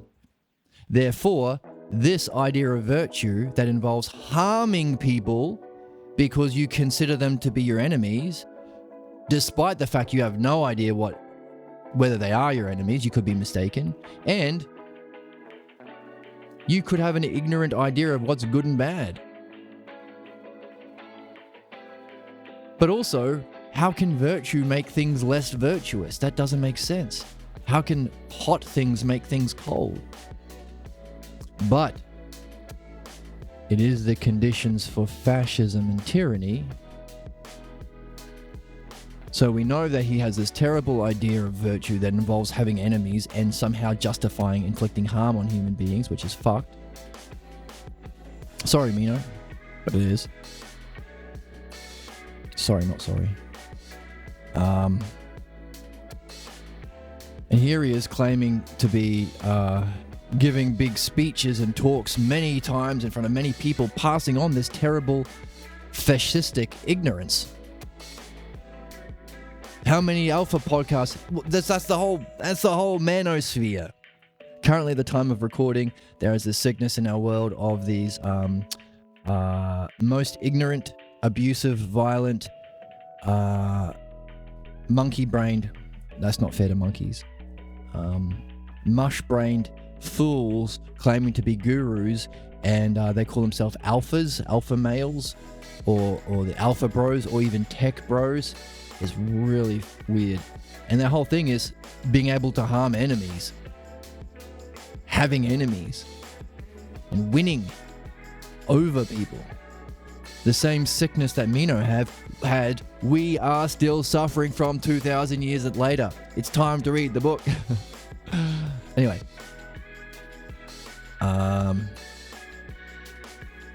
So after this insult, again a tangent, what happened to our question about virtue? Our mantra? When Meno starts talking about appearances and threatening, if you leave, well, don't you leave your hometown, they'll get you. Get out of town. Get out of town. Get out of here, Meno. You are a villain, O Meno, says Socrates, and you almost deceived me. What do you mean, Socrates? I know why you're making a comparison about me. We know. It's called Battle Logos. But he's going to have some charm here. Because then I can make a comparison about you in turn. Because all those who are beautiful rejoice in these comparisons, because it's to their advantage. I also believe that these comparisons or likenesses of the beautiful are beautiful. So I'll have to make beautiful analogies about your beautiful appearance. That's why you're starting to talk about appearances right now. We know that's not really. He's just being charming. But I'm not going to go down that road. I'm not going to, like the meditator, pulling the notepad out from his cushion, or the athlete calling time out, bringing the water boy on with his notepad. These are the thoughts, the insults against the self, fear of punishment or fear of retribution, physical appearance. I'm not good enough. Whether it's from me. Now, obviously Socrates doesn't believe Meno, but when we are in that state, sometimes we believe the internal Meno moments like this. So we write it down on that notepad, put it back under our cushion with a promise to address it in midwifery later. Or in sport, we give it back to the water boy and he runs off the field, and you go back to wondering, curiosity, hopefully carrying a question, puzzlement, while always trying to do better in whatever it is you're doing. Get back to the excellence of self.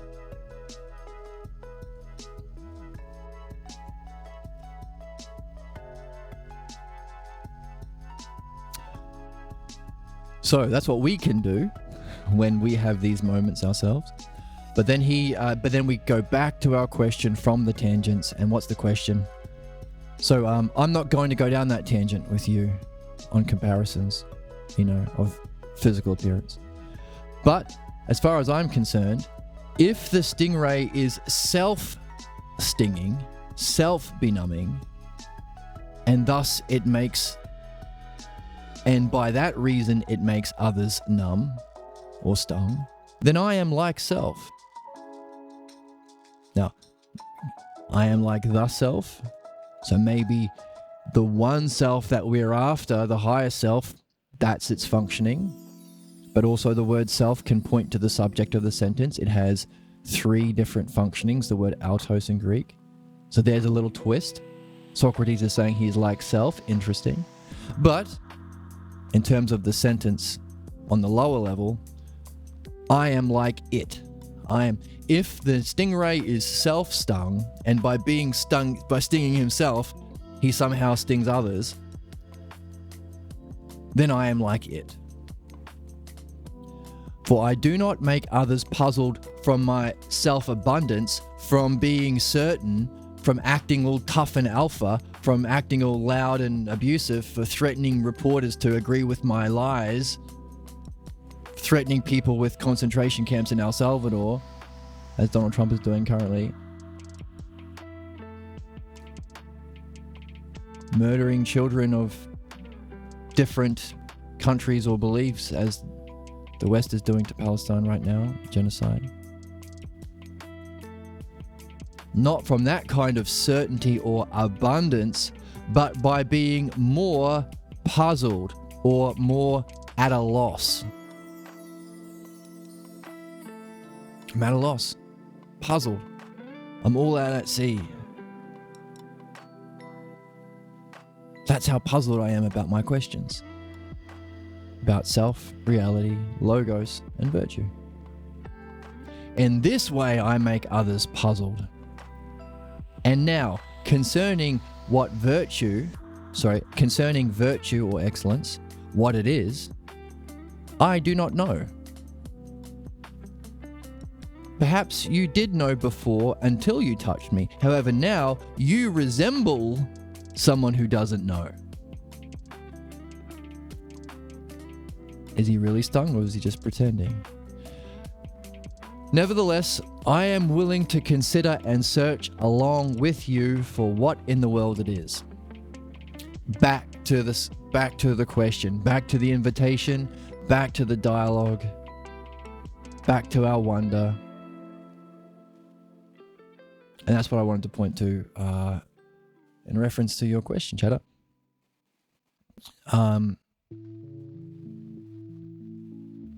Something about being puzzled and not acting certain.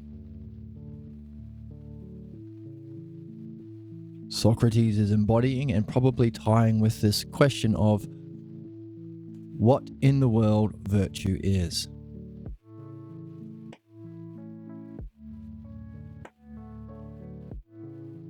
It's interesting, isn't it? We have to be okay with being completely puzzled and at a loss, stung. And in a way, we kind of sting others in the best kind of way. We make them puzzled, hopefully, if they're really open and curious. They're genuine. That saying, by shining our highest light, we unconsciously give permission for others to shine their brightest too. So we are doing so, but the brightest shining of our light seems to be, at least at this stage, tied with being at a loss, being stung, not knowing, being open, and always returning to our question and inviting our good friends to share in that question with us. And that's what we're trying to do here on this channel. So hopefully you are puzzled and you have questions, and any tangents that took you away, you do your best to guide with charm and humor. Guide yourself back to your questions and share them with your friends here on this channel. So next time, we're going to look at that word phronesis. Seems to be a key one. It's a big puzzle, huge puzzle in the Republic as well, and in the Phaedo. In fact, it's a puzzle that runs through a lot of stuff. But it seems to be beyond even the remembering of ultimate reality. Ooh. Which is interesting, because knowingness doesn't seem to be in a lack of abundance. It seems to you have knowledge. But Socrates talks about being completely at a loss. Is he at a stage beyond even knowing? We're going to look at phronesis next time.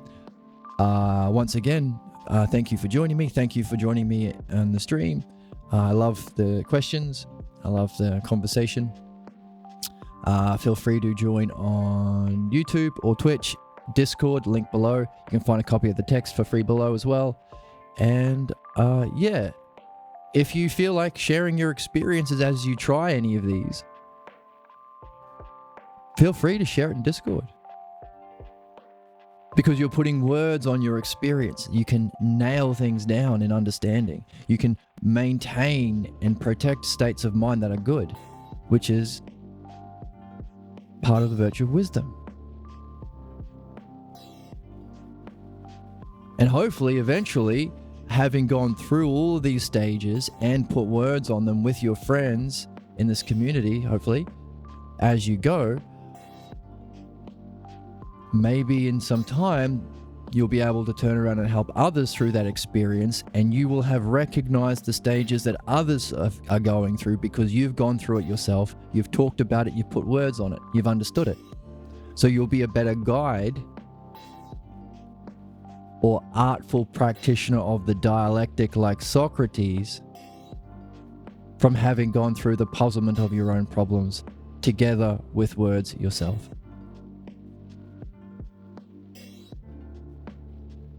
think about it, wonder about it.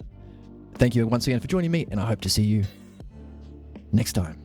Oh, and tune into my music streams. Jed Phoenix Music is my Twitch handle. Thank you so much. Oh, and my new stuffy. See? There's a big phoenix and this is a baby phoenix. And the stuffies from last time and before the break. Chicken and the flamingo are still here on my desk. Everybody says goodbye.